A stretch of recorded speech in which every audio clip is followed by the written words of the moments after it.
주진우 라이브.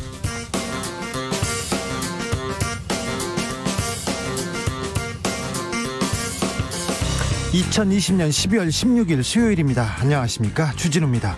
오늘 새벽 법무부 검사징계위원회가 윤석열 검찰총장에 대한 징계 결과를 발표했습니다. 정직 2개월.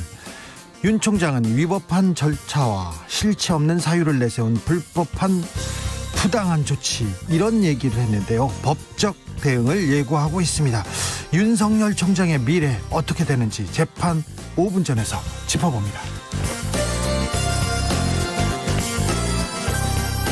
윤석열 총장 징계 처분에 대해서 여야는 상반된 반응 내놨습니다. 민주당은 검찰개혁을 왜 해야 하는지 이유가 더 분명해졌다면서 공수처 출범에 박차를 가하고 있습니다. 국민의힘에서는 공권력에 탈을 쓴 사적 보복이라면서 강하게 비판하고 나섰는데요.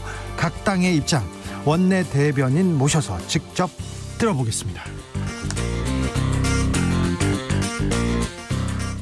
헌정 사상 초유의 일입니다. 검찰총장 징계에 대해서 전직 검찰총장 9명이 법치주의의 큰 오점이라면서 징계 절차 중단을 촉구하고 나섰습니다.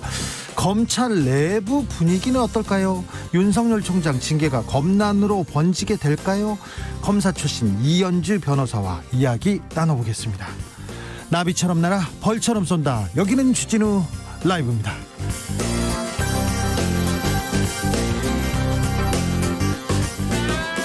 오늘도 자중자애, 겸손하고 진정성 있게 여러분과 함께 하겠습니다. 코로나 확진자가 다시 1000명을 넘었습니다. 날도 춥고 코로나도 기승이고 가게 문은 속속 문을 닫고 있습니다. 빨리 집에 들어가셔야 돼요. 이런 날은 빨리 집에 가셔서 집콕하시면서 주진우 라이브 함께 하시기 바랍니다. 주진우 라이브에서 거리두기 잘하면서 나홀로 듣고 있다, 이런 분들한테 선물 드리고 있습니다. 주 라이브 로고 찍힌 마스크 드리고요. 모바일 커피 쿠폰도 드리고 있습니다. 어디서 뭐 하는지, 혼자서 어떻게 듣고 있는지, 육아하면서 듣는 분들 있죠. 혼자서 공부하면서 듣는 분들, 재택근무하면서 듣는 분들 모두 환영합니다. 우리끼리 얼굴을 보지 않지만 우리끼리는 따뜻하게 정 나누면서 살자고요. 샵 9730, 짧은 문자 50원, 긴 문자는 100원입니다. 그럼 콩으로 보내시면 무료예요. 그러니까 이쪽으로 많이 보내주시고요. 오늘 순서 시작하겠습니다.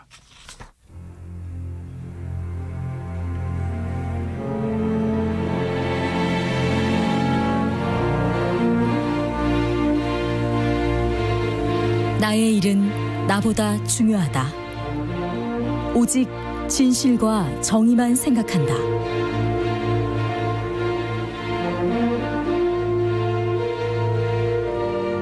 탐사 보도기자 외길 인생 20년. 주진우 기자와 오늘도 함께, 흔들림 없이.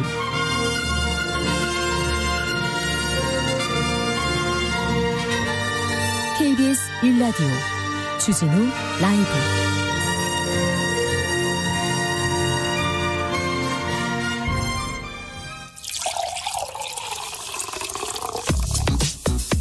진짜 중요한 뉴스만 쭉 뽑아냈습니다. 주 라이브가 뽑은 오늘의 뉴스 주스.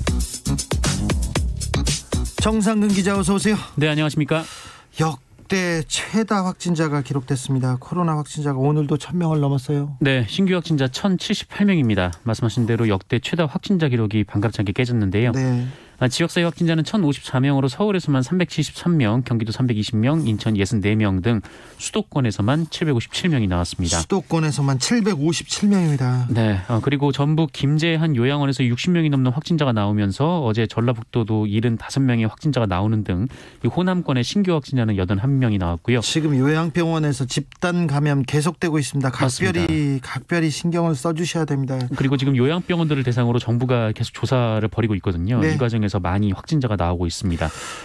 네. 1000명 가까이 나왔어요. 하루 평균 확진자 이렇게 따져보면 수도권은 이미 3단계 기준 진입했죠? 네, 이 최근 일주일 평균 하루 확진자가 832.6명이 나왔습니다. 이 3단계 기준이 800명에서 1000명이니까 이 기준을 넘은 상황인데요. 이 정세균 국무총리는 상황에 따라서 마지막 수단인 3단계 상향 결정도 배제할 수 없다라면서 3단계 격상 가능성에 대비한 관련 지원책의 사전 검토를 지시한 상황입니다. 네. 그리고 윤태호 중앙사고수습본부 방역총괄반장도 오늘 정례 브리핑을 통해서 중앙정부처와 지자체 그리고 생활방역위원회를 포함한 전문가 의견을 수렴하고 있다라고 밝혔습니다. 깊이 검토해서 곧 결론을 낼 것 같습니다. 우리는 방역당국 정부의 지시를 잘 따르면 됩니다. 네. 자, 윤석열 검찰총장에 대한 징계위원회 결과가 오늘 새벽 나왔어요. 새벽에. 네, 오늘 새벽 4시에 나왔습니다. 정직 2개월 나왔고요. 윤석열 총장의 징계 혐의 중 징계위원회는 4개를 인정했습니다. 네. 재판부 사찰 의혹 문건 작성 및 배포, 채널A 사건 관련 감찰 방해, 채널A 사건 관련 수사 방해, 정치적 중립 훼손 등 4가지입니다. 예. 징계위에서는 해임부터 정직 6개월 그리고 정직 2개월 등 양정일치에 실패를 했고 합의가 안 되면 이 검사징계법상 가장 높은 양정을 기준으로 과반이 되는 3번째 의견을 채택하게 됩니다. 그래서 정직 2개월이 나왔다고 하고요. 네. 어쨌든 징계 결과가 나오면서 절차에 따라 이 추미애 장관이 문재인 대통령에게 제청을 하고 대통령이 재가하면 징계 효력이 발생한다고 합니다. 지금 추미애 법무부 장관이 지금 청와대에서 대통령을 만나고 있다는 속보가 나오고 있습니다. 네. 직접 제청을 할 것으로 보입니다. 윤석열 총장은 납득할 수 없다 이런 입장을 냈어요. 네, 입장문을 발표했습니다. 임기제 검찰총장을 내쫓기 위해 위법한 절차와 실체 없는 사유를 내세운 불법 부당한 조치라고 항변했습니다. 그러면서 검찰의 정치적 중립성, 독립성과 법치주의가 심각하게 훼손됐다라면서 헌법과 법률에 정해진 절차에 따라 바로잡을 것이다라고 말했습니다. 전직 검찰총장들도 성명을 냈더라고요. 네, 9명인데요. 이 32대 김가경 전 총장 이후 총장을 역임한 사람들이 대상입니다. 송광수, 김종빈, 정상명, 임채진, 김준규, 김진태, 김수남, 문무일 전 총장이 이름을 올렸습니다. 네. 이 32대 김가경 전 총장 이후에 10명이 검찰총장이 있는데요. 이 중에 2명이 빠졌습니다. 네. 1명은 동의하지 않았고 1명은 연락이 안 되는데 이 2명이 한상대 전 총장 그리고 최동욱 전 총장입니다. 예. 이들은 징계 절차로 검찰총장을 무력화하고 그 책임을 묻는 것이 사법 절차의 정상적 작동을 방해하는 요인이 되는 것은 아닌지 우려하지 않을 수 없다라고 밝혔습니다. 이 정권의 문재인 정부의 초대 검찰총장인 문무일 전 총장이 이름을 올렸습니다. 네. 그리고 최동욱 전 검찰총장은 이름이 빠졌습니다. 네. 이 의미하는 바가 좀 큰 것 같습니다. 추미애 장관은 오늘 권력기관 개혁 브리핑에 참석했어요. 네, 오늘 그 관련해서 추미애 장관은 기자들의 질문에 답 없이 청사로 아침에 출근을 했었습니다. 다만 오늘 열린 이 권력기관 개혁 합동 브리핑에 참석을 해서 앞으로는 검찰을 위한 검찰이 아니라 이 국민만을 바라보고 국민이 원하는 정의를 구현하는 국민의 검찰로 나아갈 것이다라고 밝혔습니다. 예. 그러면서 검찰 사무의 최고 감독자인 법무부 장관으로서 오랫동안 해결하지 못한 검찰 개혁의 소명을 완수하겠다라고 밝혔습니다. 네, 정치권에서도 윤석열 총장에 대한 징계 의견이 분분합니다. 이 내용은 잠시 후에 저희가 국민의힘 그리고 민주당 원내대변인 직접 모셔서 물어보겠습니다. 윤미향 의원이 와인 모임을 했는데요. 이 부분에 대해서 민주당에서 경고를 내렸네요. 네, 더불어민주당은 오늘 코로나19 재확산 사태 속에서 사적 모임에 참석한 일로 여론의 비난을 받은 윤미향 의원에 대해서 경고 조치를 했습니다. 민주당 최인호 수석대변인은 최고위원회는 최근 부적절한 행위로 논란이 된 윤미향 의원을 엄중히 경고하기로 결정하고 박광원 사무총장이 이를 윤미향 의원에게 전달했다고 밝혔습니다.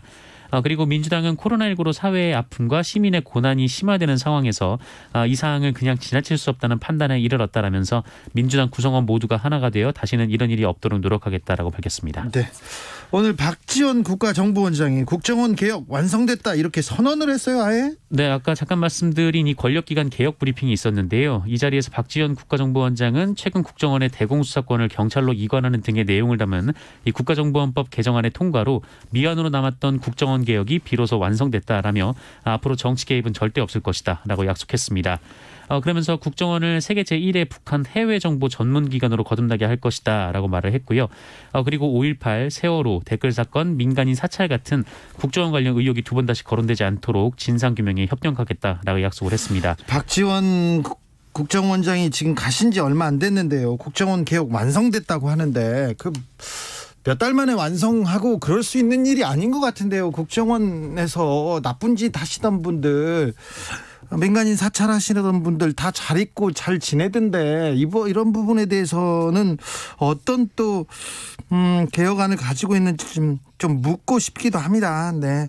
아무튼 국정원의 정치 개입 절대 있을 수 없는 일이죠. 지금까지 있었던 게 잘못된 일이죠. 그래서 앞으로는 세월호 가족들 이렇게 사찰하는, 그리고 민간인 사찰하고 미행하고 감시하고 그러는 일은 없어져야 됩니다. 아무튼 국정원 개혁이 어떻게 되는지도 우리가 좀 쳐다보고 있어야 됩니다. 감시하고 있어야 됩니다. 국정원 이분들, 저는 아무튼 국정원 개혁으로 갈 길이 좀 멀다 이렇게 생각하는 사람입니다. 네.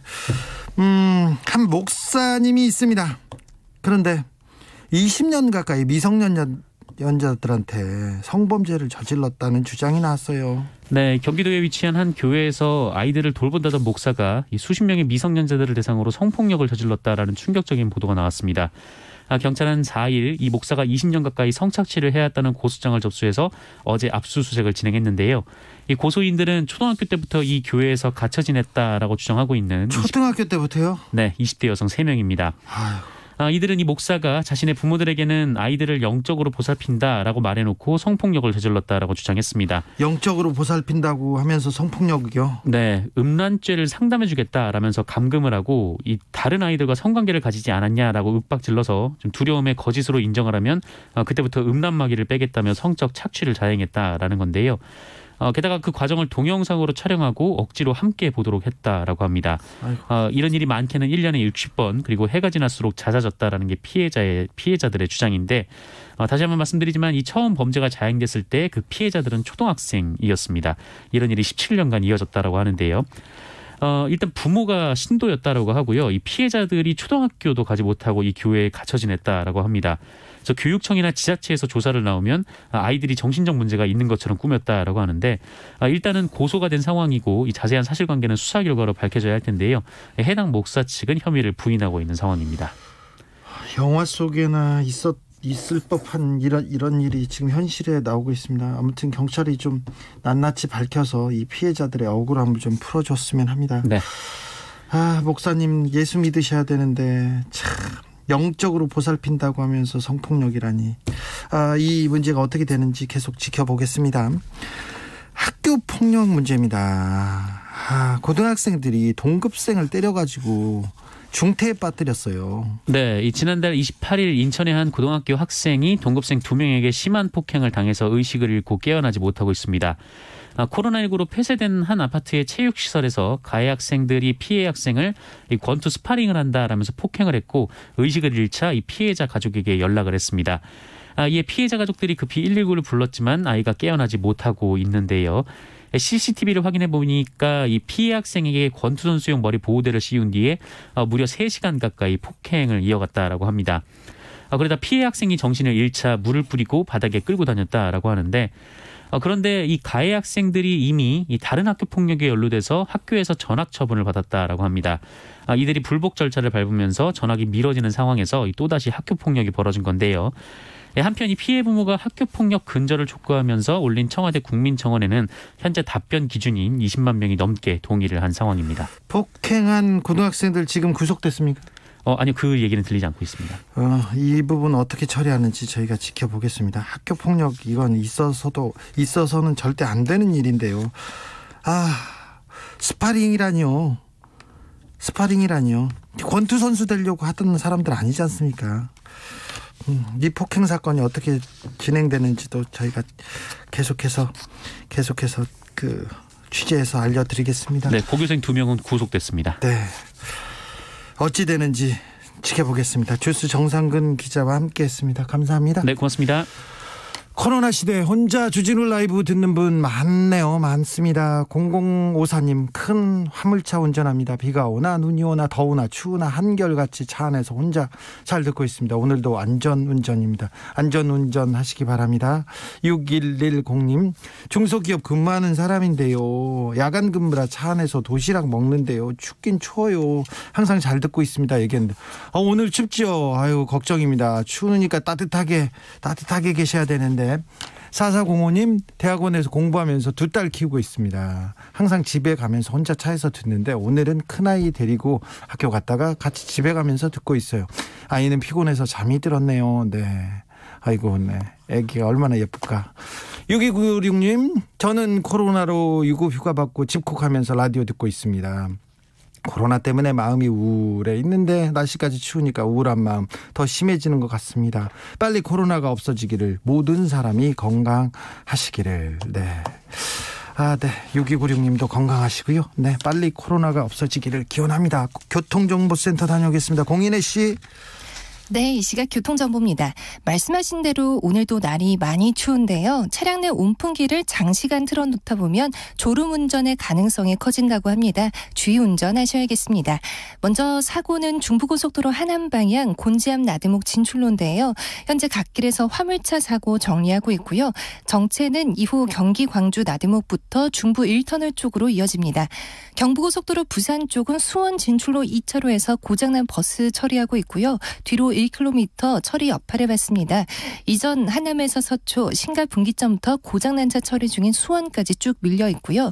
서울시내는 국회대로 목동교위 양방면에서 사고가 있었는데요.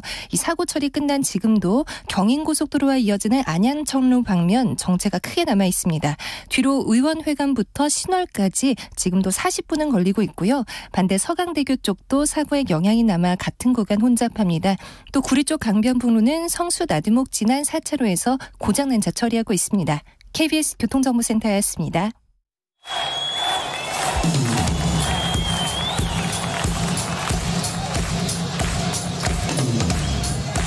매일 오후 5시 5분 주진우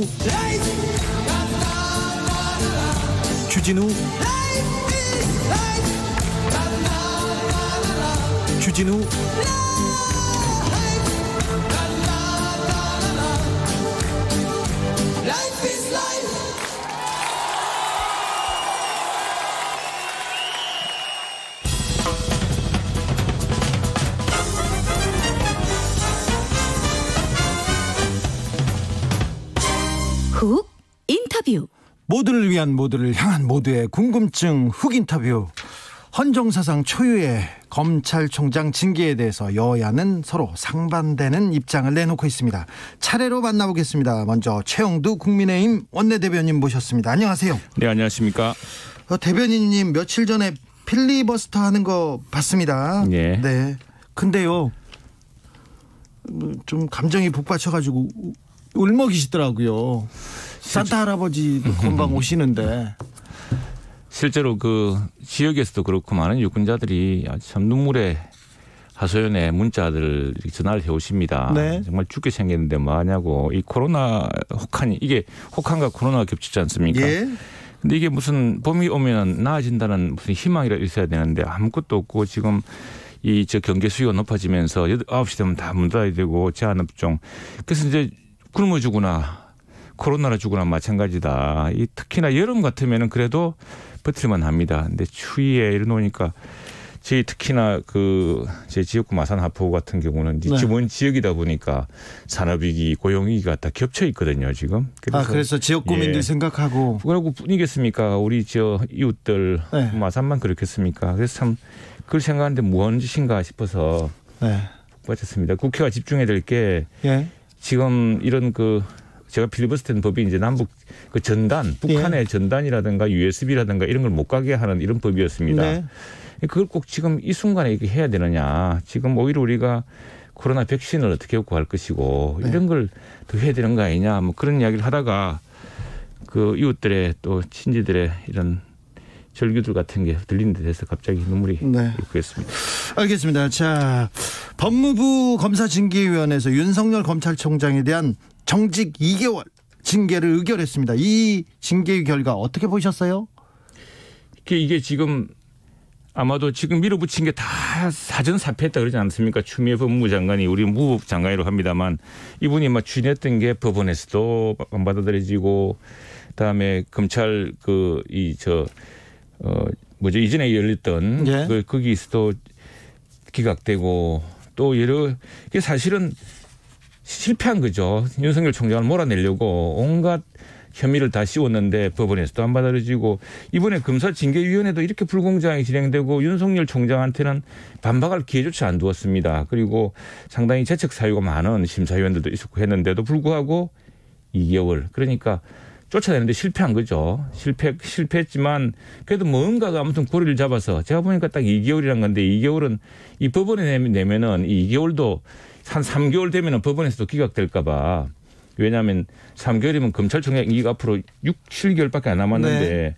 이게 되면 굉장히 회복할 수 없는 피해거든요. 그래서 법원에서 그 가처분 신청 이런 걸 받아들일 수가 있습니다. 그래서 그걸 애매하게 만들면서 한 2개월 동안 윤 총장의 손발을 묶어두는 이런 두 가지 방법을 생각한 것 같습니다. 결과적으로 말하자면 추미애 부법 장관의 폭주가 실패한 것이고 그러면서도 마지막까지 손발을 묶어서 공수처 출범을 통해서 지금 검찰이 하고 있는 수사를 중지시키고 빼앗겼다라는 그런 집요한 의지를 보여준 거라 생각합니다. 추미애 장관의 집요한 의지를 보여준 겁니까? 징계위에서는 윤 총장에 대한 방어권 최대한 보장했다. 법 취지에 맞춰서 법에 근거해서 절차 위법 없었다. 이렇게 얘기합니다. 강변이죠. 강변이고 이건 뭐 이 사실은 징계 당사자의 검찰총장으로서 독립성을 넘어서서 예. 당사자에 대한 어떻게 보면 당사자는 사실 굉장히 억울한 대목들이 많지 않습니까? 그래서 이 이번에 징계위원회에서도 당초에 그 법무부 장관 추미애 무법장관이 제기했던 6가지 혐의에 대해서 법무장관이요. 무법장관이라고 계속 하시네요. 네. 무법한 법무장관입니다. 무법 법무부 장관이 했던 것 중에서 일부만 인정했습니다. 일부만. 그것도 그렇게 편파적으로 진행했음에도 불구하고. 자, 그런데 검찰개혁은 해야 된다. 이 최영두 의원도 항상 주장하던 얘기지 않습니까? 검찰개혁이 국민의 눈에 미치지 못한다. 그러면 검찰총장도 좀 책임이 있는 거지 않습니까? 근데 이 검찰총장은 전에 이제 할 때는 이게 늘 마지막 정권 말미부터 이런 걸 생각했는데 이분은 정권 초기부터 계속 이렇게. 그러니까 이분의 철학은 그런 것 같아요. 우리가 바라는 검찰, 우리가 정말 미워하는 검찰이 이런 겁니다. 힘없는 사람들, 네. 물러난 대통령과 그 가족 또는 야당 또는 큰 대형 뭐 이런 봐주고 이해관계에 얽혀 있기 때문에 약간 힘없는 사람을 급주기로 이렇게 하는 그런 수사를 가장 비겁한 수사라 생각하고 그게 나쁜 검사라고 생각하지 않았습니까? 그런데 이제 윤석열 총장은 보니까 그런 자잘한 수사가 중요한 게 아니고 살아있는 권력한테 본때를 보여주는 것이 이것이 검찰의 도리다라고 생각하는 철학을 이번에 계속 보여주는 것 같아요. 그래서 그런 의미에서는 이런 검찰이라면은 우리가 계획했던 검찰은 문재인 대통령도 눈물을 흘리고 그랬겠지만은 이 퇴임한 대통령과 그 가족을 뒤져가지고 억지로 그냥 그걸 하려고 엮어내려는 사람들 또 이미 권력에서 벗어난 사람들 옛날 걸 뒤져서 적폐라 물어붙이며 사는 사람들 이런 것들이 나쁜 수사 아닙니까? 그건 나쁜 검찰 아닌가요? 그래서 이제 검찰이라고 한 것은 이 기강이 뭡니까? 기강이라고 이제 큰 별이 정말 힘있고 살아있는 그 큰 비리를 한 사람을 딱 침으로써 작은 악들 그런 사람들이 숨죽이게 만드는 그게 오히려 정확한 수사 아닙니까? 그런 의미에서 윤석열 총장이 살아있는 검찰 수사는 이거는 뭐 우리가 바라는 검찰상이다 생각을 하고 다만 이제 검찰에 또 뭐 워낙 조직도 크다 보니까 또 우쭐한 심사에 또 이해관계에 얽혀서 또 정치적 눈치를 보는 사람들도 있겠죠. 그런 데 대해서는 이제 계속 개혁해 나가야죠. 징계위원회에서 윤 총장 징계 혐의 6개 중에 4개 이렇게 인정했습니다. 재판부 사찰 의혹, 채널A 사건, 감찰 수사 방해, 정치적 중립 훼손. 이 징계위에서 인정한 혐의들은 어떻게 보십니까? 그중에 판사 사찰 문제는 법원에서 이 문제는 다루지 않았습니다. 그게 그렇게 심대한 문제였으면 법원에서 우선에 가만히 있지 않았겠죠. 그 법원에서 이 부분이 가장 중요한 부분으로 다뤄진 것으로 보도됐는데요. 그렇게 치면은 판사 사찰이 그 정도 문제면 이번에 국정원법 바꾸면 안 되죠. 이번에 국정원법에서 우리가 문제 삼았던 것은 국정원의 대공수사 기능을 약화시키는 아예 없애버렸습니다. 뭐 그런 문제도 있지만 그것보다 더 중요한 것은 국정원법 5조에 보면은 국정원장이 업무라 생각하는 부분에 대해서 공공기관과 국가기관의 모든 자료를 열람할 수 있게 되어 있습니다. 영장 없이. 이게 사찰이죠. 그래서 국민사찰법이라고 저희들은 불렀는데 그렇게 사찰이 중요한 시기에 법을 그렇게 바꾸고 이 또 사찰의 내용이라는 게 판사들이 생각할 때 논란이 되지 않을 만한 내용이다. 그렇기 때문에 오히려 이걸 가지고 윤석열 총장을 징계하는 것은 검찰의 중립성, 독립성을 침해할 수 있다고 법무부 장관의 주장을 기각하지 않았습니까? 그래요? 그러니까 예, 그럼요. 그 법원의 판결로 결정으로 나왔던 일이고. 그러면 이 가장 중요하게 중요한 사안으로 보였던 재판부 사찰 의혹도 별게 아니면 나머지도 별거 아닙니까? 그렇습니다. 정치에 근데 정치적 중립을 어겼다.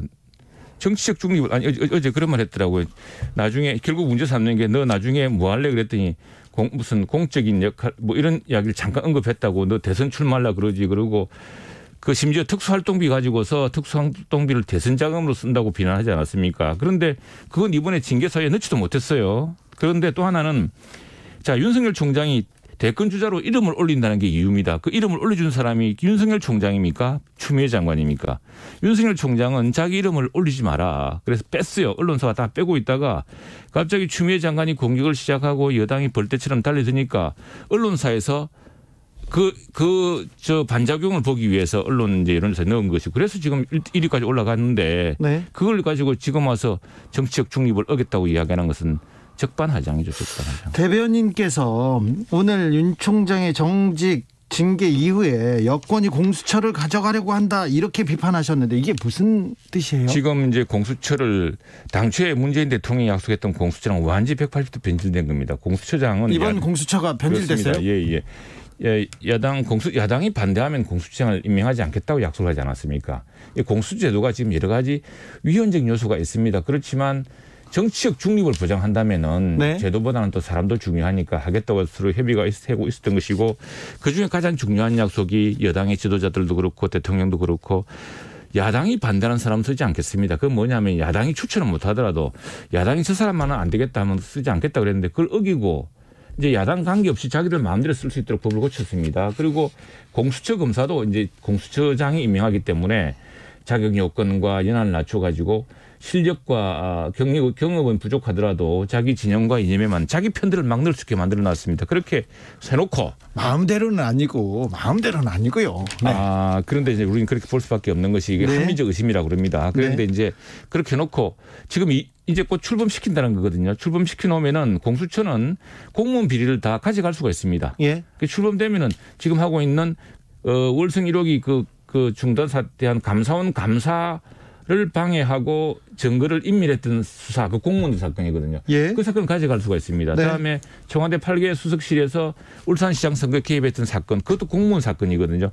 그것도 가져갈 수가 있습니다. 그러면 지금 검찰이 하고 있는 권력 핵심 비리 수사는 다 공수처 관할이 됩니다. 그래서 공수처에서 이 여권 관련된 수사는 다 가져가려고 지금 공수처 지금 출범 박차를 가하고 있다 이렇게 보시는 그래서 건가요? 그 정직 2개월 동안 모든 걸 진행하려고 하겠죠. 자, 공수처법이 어제 국무회의를 통과했습니다. 네. 자, 국민의힘에서는 이제 공수처에 대해서는 어떤 대응책을 가지고 계십니까? 이 공수처 검사 이거는 이제 우선에 위헌 심판이 남아 있습니다. 이 공수처 사실은 이번에 공수처 바꾸면서 우리가 지적했던 것 중에 하나인데 이 법의 위헌적 요소가 대표적인 하나가 이제 재정 신청이라는 게 있습니다. 이 공수처는 수사기관이면서 기소기관이거든요. 네. 근데 그 기관은 재정 신청을 할 수가 없고 재정 신청이라는 것은 국민들이 바라볼 때 피해자가 바라볼 때 이걸 검찰이 기소를 해야 되는 건데 기소하지 않으면은 이게 잘못됐다고 구제하는 절차입니다. 근데 기소권을 갖고 있는 기관에서 재정 신청을 할 수 있도록 한 거는 잘못됐다 해서 이번에 그 법을 바꿨습니다. 위헌적인 요소가 네. 있어서. 그뿐 아니라 위헌적인 요소가 여러 개가 있습니다. 그걸 지금 이제 헌법재판 다루고 있기 때문에 그 절차가 남아 있고 두 번째는 이렇게 서두르다가 공수처 검사라는 사람들은 검사보다는 훨씬 더 도덕 수준이라든가 이거 높아야 되지 않겠습니까? 높아야죠. 공수처는 더 그래야겠죠. 그런데 예. 이게 지금 검증 없이 서둘러 막 하다 보면은 검증되지 않은 사람이 하다 보면은 뜻밖의 지난번에 N번방 했던 사람이 변호했던 사람이 공수처장 후보가 됐다가 처리했던 것처럼 나중에 그 망신을 대통령하고 여당이 어떻게 감당하려고 합니까? 그런 절차는 조금 좀 따져서 이렇게 네네. 좀 보완을 하겠죠.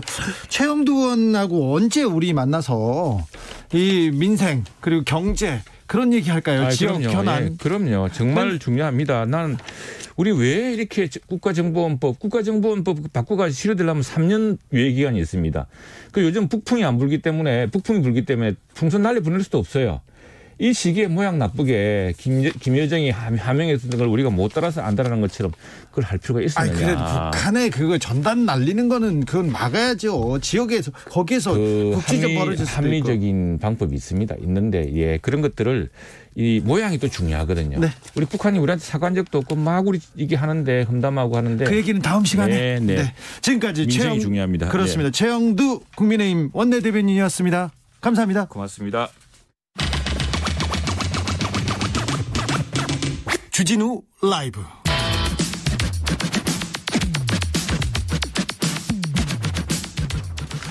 이번에는 박성준 더불어민주당 원내대변인 모셨습니다. 안녕하십니까? 네, 안녕하세요. 네. 법무부에서 윤석열 검찰총장 징계 정직 2개월 이렇게 의결했습니다. 이 어떻게 보셨습니까?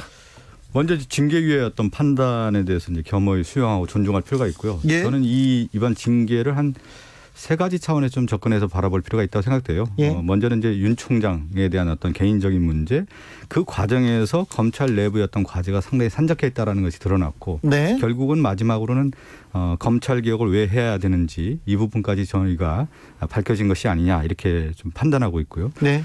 결국 이제 검찰은 법과 원칙에 따라 투명하고 공정하게 진행된 이 징계위 결과에 대해서 무겁게 받아들여야 한다 이렇게 말씀드리고 싶습니다. 네. 민주당 주변에서는 해임이나 면직 사안인데 이거 정치적인 고려가 있었던 거 아니냐 이런 시각도 있어요. 근데 저는 징계위 결정들 중 보면은 이제 반론권도 충분히 보장하고 절차적 어떤 과정에 대한 것을 충분히 받아들이지 않았습니까? 그랬을 경우에 어떤 결과에 대해서는 징계위 결정은 겸허히 수용해야 된다고 보고 있습니다. 네. 아까 최영두 대변인도 그렇고 이거 불법이다, 이거 무법이다 이렇게 얘기하는 그 국민의힘의 비판에 대해서는 어떻게 보십니까? 이런 얘기도 했어요. 주호영 원내대표는 조직 폭력배들의 사적 보복과 다름이 없다 이렇게. 근데 우리가 이제 정부 조직이라고 하는 걸 볼 때 법무부가 있고 법무부 외청기관이 검찰이지 않습니까? 네. 그러면 이제 법무부와 검찰에서의 검찰총장의 징계 문제는 우리가 얘기하는 정부 조직 내의 문제란 말이죠. 네. 그리고 고위공직자의 혐의에 대한 부분을 징계위원회가 결정을 한 것인데 네. 그런데 야당의 원내대표가 이런 고위공직자 징계 문제에 대해서 오히려 언급함으로 인해서 징계 절차의 정치적인 어떤 시선과 정치적인 어떤 개입으로 비춰질 수 있다는 부분이고요. 예. 또 하나는 야당의 원내대표의 이런 언급들이 윤석열 검찰총장을 이미 정치인으로 바라보고 접근하는 시각이 있다. 예. 그러니까 우리가 과연 고위공직자의 징계 문제를 정치인이 언급할 사안이냐 이렇게 바라볼 때는 예. 저는 야당의 원내대표가 이 문제에 대해서는 법무부나 결정이라든가 징계위원회 결정이 충분히 받아들여야 되는 문제인 것이지 예. 정치적 시선으로 접근해서는 되는 문제는 아니다. 이렇게 말씀드리고 싶습니다. 법원의 판단이 그렇듯이 그럼요. 이것도 법무부의 판단이고 예. 이 법적인 절차를 밟은 건데 왜 정치인들이 나서서 정치적으로 해석하느냐. 한마디로 말해서 임명직에 대한 징계 문제에 대해서 네. 고위공직자들의 징계 문제 아니면 뭐 예를 들면 뭐 법무부가 됐든 국토부가 됐든 그런 공무원들에 대해서 징계를 할 때 네. 정치인들이 언급하지는 않지 않습니까? 네. 저는 그런 차원에서 접근할 필요가 있다. 자, 지금 추미애 법무부 장관이 청와대에 들어가 있는 것 같아요. 대통령한테 직접 이 사안을 보고하고 제청하는 이렇게 절차를 밟고 있는 것 같습니다. 대통령이 제가 하시겠죠? 뭐 제가에 대한 부분은 제가 이제 대통령의 결정 사항에 대해서는 제가 언급하는 것은 좀 조심스럽고요. 예. 어떤 정치에 대한 사안에 대해서는 선택과 결정이 반드시 필요한 것이죠. 예. 그렇다고 하면은 이 문제를 어떤 절차가 거쳤고 이 징계위원회의 어떤 과정들이 충분히 토의가 되고 결론이 잘 내려졌다고 하면 저는 절차적 과정에서에 대한 부분에 대해서는 대통령께서 받아들일 것 같고요. 검사징계법 제가 자료를 보니까요. 23조에 징계 집행은 정직의 경우에는 법무부 장관의 제청으로 대통령이 한다 이렇게 나와 있더군요. 예. 이 절차적 과정을 저는 지키면 된다라고 생각하고 있습니다. 법대로 절차대로 네. 하면 네. 된다. 예. 네.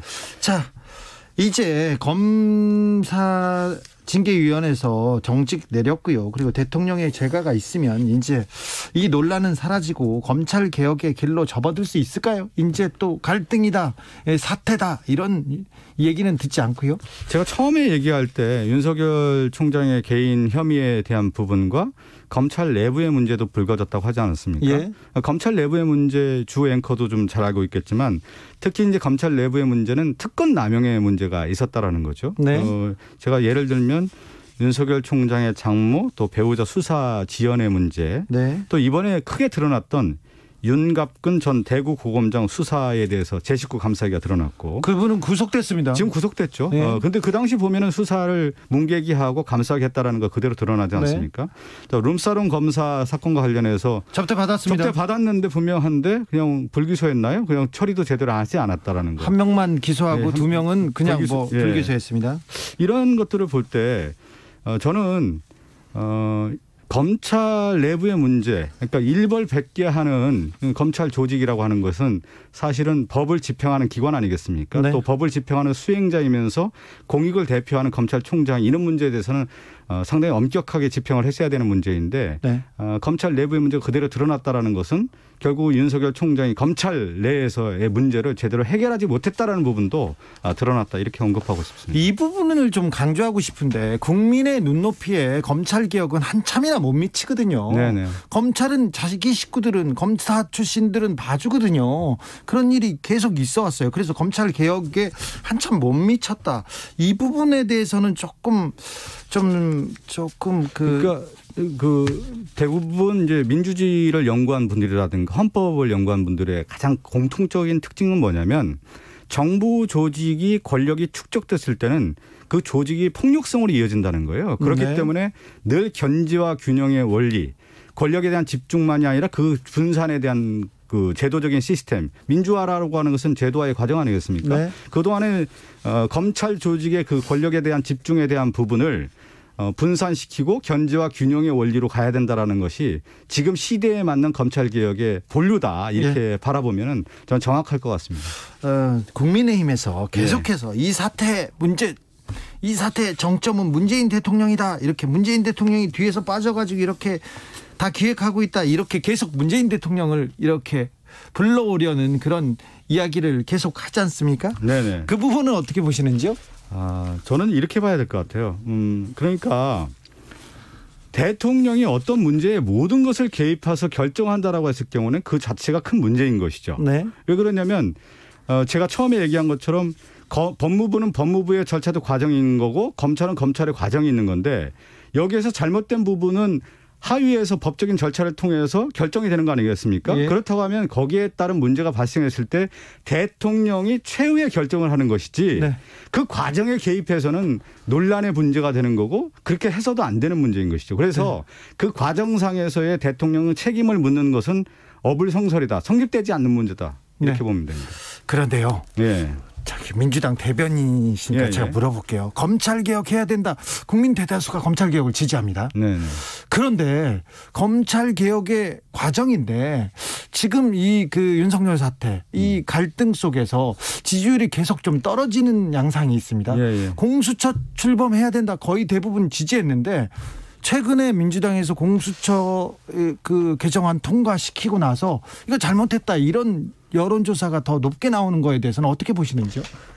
저는 이제 두 가지로 바라볼 필요가 있을 것 같아요. 첫 번째는 국민들이 바라볼 때 오히려 검찰 개혁이 지지부진하다. 네. 오히려 속도전을 내야 되는데 그렇게 하지 못했다라는 부분에 대한 오히려 어떤 개혁이 질타. 좀 미진했다. 그 부분이 하나가 있고요. 두 예. 번째는 그 검찰 개혁을 하는 과정에서 우리가 잘 알고 있는 추미애 법무부 장관과 윤석열 총장의 갈등이 있는데 보통의 어떤 일을 추진하고 일을 만들기 위한 과정에서는 국민들이 바라볼 때 원만하고 세련되게 하기를 원합니다. 예. 그것이 정치라고 생각하고 있어요. 네. 그런데 그 과정에서 날섬이라든가 거침이 드러났을 때 국민들이 바라볼 때 이걸 제대로 하고 있는 거에 대한 어떤 비판적 시각이 분명히 있다라고 저는 판단하고 있고요. 예. 그렇지만 검찰개혁이라고 하는 본연의 모습을 볼 때 어떻게 원만하고 세련되게만 할 수가 있겠습니까? 거기에는 갈등이 있을 수밖에 없고 거침이 있을 수밖에 없는 문제다. 검찰개혁이라고 하는 것은 24년 전부터 시민단체가 제기를 하고 김대중 전 대통령이 대선 공약을 했고 노무현 대통령도 마찬가지로 그동안에 지난한 과정을 통해서 거쳐왔던 문제인데 이것이 어느 정도 숙성 단계에 있다 보니까 검찰의 어떤 조직적 저항도 분명히 있었던 것 같고요. 예. 그러다 보니까 그 과정에서의 어떤 갈등이라든가 거침이라든가 국민들이 바라볼 때 원만하지 않았던 모습이 저는 그것이 이제 지지율에 나타났다고 보고 더 나아가서는 이 문제가 잘 해결된다고 하면 저는 회복될 수 있다고 봅니다. 네. 아까 최영두 의원도 그렇게 지적했는데 코로나로 힘들고 민생 살려야 되는데 왜 지금 검찰 얘기만 하고 있냐. 그래서 국민들은 다 싫다 싫어한다 이렇게 얘기하는 분들도 좀 많습니다. 이거 예. 좀 어렵습니다. 정부 여당은 어떤 일을 해야 되냐면요. 네. 책임을 지는 겁니다. 그리고 네. 어떤 사안에 대해서는 매듭을 지어야 되는 것이죠. 그 지금 코로나 문제도 있고 경제적인 어려움도 있고 또 정기국회 과정에서 여러 문제 난제들이 있었던데 우리가 얘기하는 개혁 입법에 대한 문제, 국정원법이라든가 공수처법이라든가 남북관계 발전법이라든가 이런 부분들을 해결해야 되는 것이죠. 네. 그 해결하는 과정에서 저는 매듭을 지었고 이제는 이제 총력을 어디다 집중을 해야 되는 거냐면 이제는 이제 선택과 집중이 필요한 시기인데 네. 바로 코로나 방역에 대한 문제 그리고 민생 경제 문제 더 나아가서는 국가 어떤 성장 동력을 만들어가는데 총력전을 펼쳐야 되고 이것은 여당만이 아니라 정부만이 아니라 야당도 협조를 해야 된다 이렇게 말씀드리고 싶습니다. 네. 이거 짧게 물어볼게요. 네. 윤석열 총장이 공수처 출범하면 첫 번째 수사 대상이 될 것이다 이렇게 얘기하는 당내 의원들이 좀 많습니까? 저는 그런 얘기를 하는 분은 별로 들어보지 못했고요. 네. 거의 없었고요. 다만 저는 이제 저도 정치를 하기 전에 방송을 해왔던 사람인데 예. 이제 방송은 방송인의 시각으로 세상을 바라보는데 네. 정치인과의 큰 차이점은 뭐냐면 정치인은 어떻게 보여지느냐, 어떤 네. 모습이냐, 어떻게 비춰지느냐의 모습인데 윤석열 총장은 이미 저는 정치의 장으로 들어왔다고 봅니다. 예. 정치의 광장으로 들어왔고 국민들이 그렇게 생각하고 있는 문제이기 때문에 정치의 광장에 들어왔을 때 검찰의 어떤 중립성, 독립성에 대한 부분을 주장하는 부분하고는 상당히 배치가 되고 있다는 말씀 마지막으로 좀 드리고 싶습니다. 네. 검찰총장 윤석열 검찰총장은 언제부턴가 정치인으로 보이죠? 국민들의 시선이 되게 중요하다는 거죠. 국민들이 어떻게 바라보고 시민들이 어떻게 바라보고 있는데 이미 정치의 광장, 장에 들어와 있다라고 저는 보고 있습니다. 알겠습니다. 여기까지 듣겠습니다. 박성준 더불어민주당 원내 대변인이었습니다. 감사합니다. 네, 감사합니다.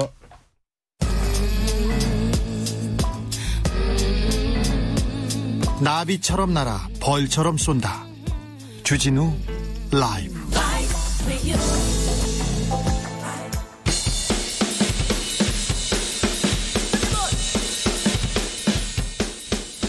틱탁 틱탁 현란한 입담의 환상 드리블. 오늘 이 뉴스를 주목하라. 이슈 티키타카. 머리부터 발끝까지 핫 이슈, 뜨거운 이슈, 더 뜨겁게 이야기 나눠보겠습니다. 청코나 최진봉 성공회대 교수. 안녕하십니까, 최진봉입니다. 홍코나 김병민 국민의힘 비대위원. 네, 안녕하세요, 김병민입니다. 날은 춥습니다. 추운데 또 뜨거운 뉴스들이 계속 쏟아집니다. 바로 전반전 시작해 보겠습니다. 이거부터 가겠습니다. 징계, 윤석열 검찰총장에 대한 징계가 나왔어요. 그리고 대통령이 도장을 찍을 것 같습니다. 찍으면 윤석열 사태 이제 수면 아래로 가라앉을까요? 김병민 의원. 네, 얼마 전에 코로나 사태 관련해서 문재인 대통령이 터널의 끝이 보인다 이렇게 얘기를 했었는데 얼마 지나지 않아서 그 터널의 끝에 낭떠러지가 있는 것 아니냐라고 얘기가 나올 정도로 사태가 더 악화됐었죠. 윤석열 총장 정직 2개월로 이 모든 것들 일단락 되겠거니 생각할지 모르겠습니다만 이제 대통령이 최종적으로 재가를 하는 순간부터 추미애 윤석열의 갈등이 아닌 문재인 대통령이 직접적으로 이 문제 판에 끼어들어서 상황은 훨씬 더 악화될 수밖에 없고 이 이슈는 앞으로 전국을 더 뜨겁게 다룰 것이다 이렇게 생각됩니다. 상황은 더 악화된다. 김병민 의원님 처음부터 슈팅을 팡팡 날린다. 자, 최진봉 교수님. 첫 방부터 이렇게 세게 날리셔가지고 저는 악화될 거라고 보지는 않고요. 다만 그럼에도 불구하고 이게 그럼 마무리가 될 거냐 그건 아직은 아니라고 봐요. 왜냐하면 윤석열 총장의 변호인 측에서 밝히기를 법적 소송하겠다고 그랬고 불복한다 이런 의사를 명확하게 밝혔거든요. 그러면 일단 이제 본인이 정직이 되게 되면 직무를 못 하잖아요. 그거 중지해달라고 하는 그런 가처분 신청할 거고 그리고 행정소송 할 겁니다. 그러면 가처분 신청과 행정소송이 진행되는 동안은 어떤 형태로든 이게 이슈화 될 수밖에 없어요. 기다려야 된다고 보여지고요. 그래서 당장 모든 게 마무리되지는 않겠지만 그렇다고 대통령한테 크게 피해가 오는 상황은 아닐 거다. 무슨 말이냐면 대통령은 절차에 따라 재가를 하는 거예요. 그 전의 상황에 대해서 대통령이 뭐 지시를 하거나 무슨 압박을 가한 게 아니고 그렇죠. 절차와 그다음에 법적 어떤 그 과정을 통해서 재가를 한 것이고 그리고 나서 법원에서 어떤 경우가 나올지 우리가 모르는 거니까 그 이후에 나오면 또 논란이 될 수는 있겠죠. 물론 야권에서는 대통령과 엮어서 이제 비판을 하는 쪽으로 가겠지만 이게 그렇게 여론상으로 흘러갈 가능성은 낮다. 그렇게 네. 보여집니다. 최진봉 교수님 얼굴에 어떻게 또 뽀얀하신 예, 제가 분장을 못 지우고 왔습니다. 네, 분을 바르신 것 같아요. 요새 방송 출연 너무 많이 하시니까. 너무. 네. 국민위원하고 같이 해야 되는데. 네. 자, 지난 시간에 최진봉 교수께서 예. 사과는 깨끗하게 정확하게 해야 그럼요. 된다. 이렇게 자 김종인 비대위원장한테 훈수를 뒀습니다. 그런데 김종인 비대위원장 대국민 사과했습니다. 예. 이거 어떻게 보십니까, 최진봉 교수님? 일단 사과 자체는 뭐 저는 긍정적으로 평가해요. 이 부분은 존중해야 된다고 봅니다. 존중해야 한다고 봐요. 그러니까 네. 사과를 진심으로 했고 또 그러니까 김정인 위원장 입장만 지금 얘기하는 겁니다. 그렇죠. 내용 자체도 물론 뭐 완벽하진 않지만 그럼에도 불구하고 정말 잘못된 부분들을 잘 짚어서 얘기했다는 점 이런 점에서는 저는 김정인 위원장의 사과 자체는 저는 뭐 긍정적으로 평가합니다. 예. 다만 그 사과 나오자마자 또 아시잖아요. 네. 그 안에서 온갖 또 뭐 온갖이란 제가 표현하면 좀 과할 수 있으니까. 친이 친박해요. 예, 뭐 나눠 가지고 또 뭐 공격을 하고 왜 사과 당사자가 아닌데 그리고 뭐 누구한테 맞고 와서 또 그 사람한테 사과 이런 식의 발언이 나오니까 문제는 김종인 위원장 개인의 이게 플레이 아닌가 이런 지금 비판이 일고 있어요. 예. 그러니까 김종인 위원장의 사과가 진정성을 가지려면 사과의 내용도 중요하지만 그 사과를 대하는 국민의힘 의원들의 태도가 저는 중요하다고 보거든요. 지난번 5.18 관련해서 김종인 위원장 무릎 꿇고 사과할 때 많은 사람들이 긍정적으로 평가했습니다. 네. 그리고 나서 국민의힘의 태도를 보면 5.18 특별법 처리하는 물론 막판에 처리가 되긴 했습니다만 계속 시간 끌면서 제대로 처리가 안 됐어요. 그러니까 매듭 짓는 부분에 있어서 국민의힘 의원들이 힘을 실어주지 않고 동의 안 하는 듯한 모습을 보이는 순간 김종인 위원장의 사과가 종이에 불과하다는 비판을 피할 수가 없게 되는 겁니다. 네. 저는 김종인 위원장 개인의 진정성을 믿고 싶어요. 근데 문제는 뭐냐면 그 이후에 국민의힘 의원들의 태도 자체가 사실은 김종인 위원장이 그런 열심히 노력하는 부분을 깎아내리는 그런 요소로 작용하고 있어 좀 안타깝다는 생각이 듭니다. 최진봉 교수님 역습 시작했습니다. 역시 속사포 랩으로 김병민 의원을 지금 몰아붙이는데요. 대국민 사과 후 당내 분위기 좀 어떻습니까? 당내 분위기가 생각했던 것보다 꽤 괜찮다는 생각이 듭니다. 아, 그래요? 네, 사실 우려는 했구나. 근데 왜냐하면 얘기가 나왔던 것처럼 많은 분들이 이런저런 우려의 목소리를 냈는데 네. 사과에서의 핵심이 김종인 위원장이 있었지만 네. 그 바로 옆으로 카메라를 조금만 돌려보면 옆에 있는 사람들의 면면이 보입니다. 네. 거기에 누가 있었냐면 예. 저도 있었고 네. 중요하죠. 아, 그렇죠. 비대위원들이 있었던 것뿐만 아니라 훨씬 중요한 건 주호영 원내대표가 있었다는 겁니다. 맨 앞에 서 있더라고요. 예. 주호영 원내대표가 TK 지역 출신이기도 하거니와 103명 의원의 대표는 원내대표입니다. 당초에 사과 문제가 처음 나왔을 때 이 사과에 대해서 진지하게 숙고해야 된다고 얘기했던 것도 주호영 원내대표였고 마지막 순간에 과연 주호영 원내대표가 함께할 것인가에 대한 논의도 있었습니다마는 그 사과문에 대한 전체 내용들을 보고 주호영 대표가 흔쾌히 그 자리에 같이 참가한 겁니다. 주호영 대표와 이종배 정치기 의장 비대위원들 당의 지도부의 모든 사람들이 함께 참석해서 이 부분에 대한 진정성 있는 사과를 드렸고 언제까지 과거에 있었던 모든 내용들을 우리가 성찰하고 반성하면서 미래를 가겠다는 얘기를 드렸는데 일부 몇몇 분들의 목소리는 대한민국은 민주적인 국가이기 때문에 또 일부의 목소리는 우리 당에 계신 분도 아니더라고요. 아마 이 내용을 민주당으로 돌아가서 생각해 보면 민주당에 있는 의원들조차도 모든 의원들이 다 똑같은 목소리를 내는 것이 아닌 것을 아마 많은 분들이 알 수 있을 겁니다. 정의당도 마찬가지고요.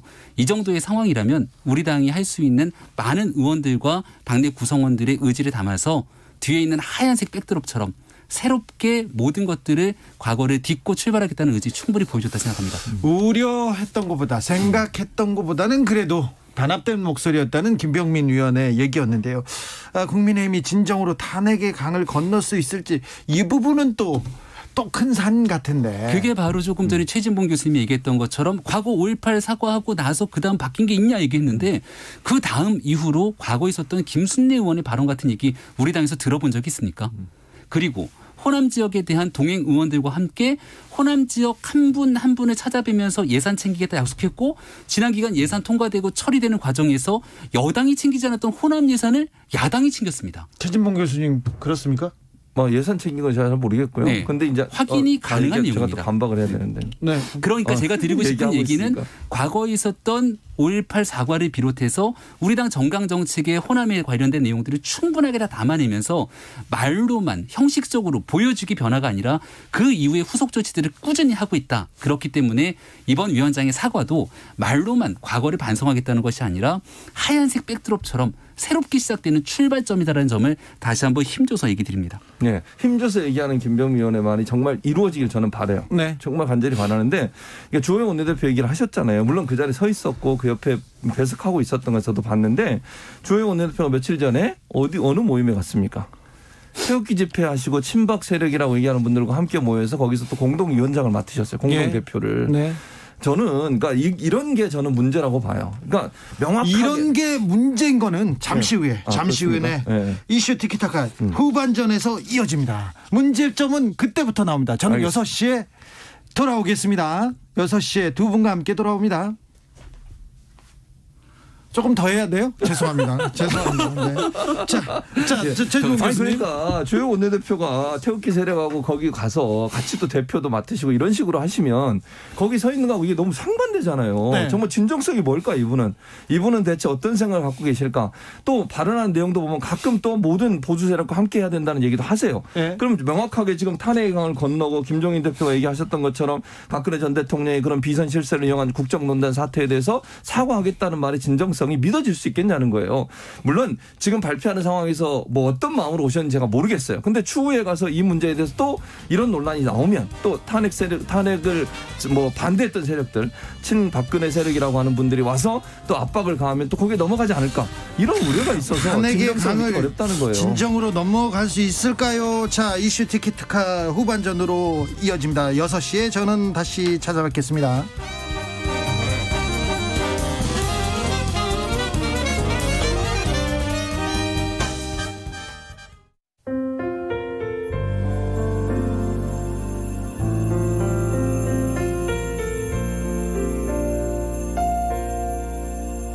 KBS 라디오 연중기획 희망충전 대한민국 408번째 이야기. 안녕하세요. 아나운서 이현주입니다. 오래전에 이혼한 재호 아빠는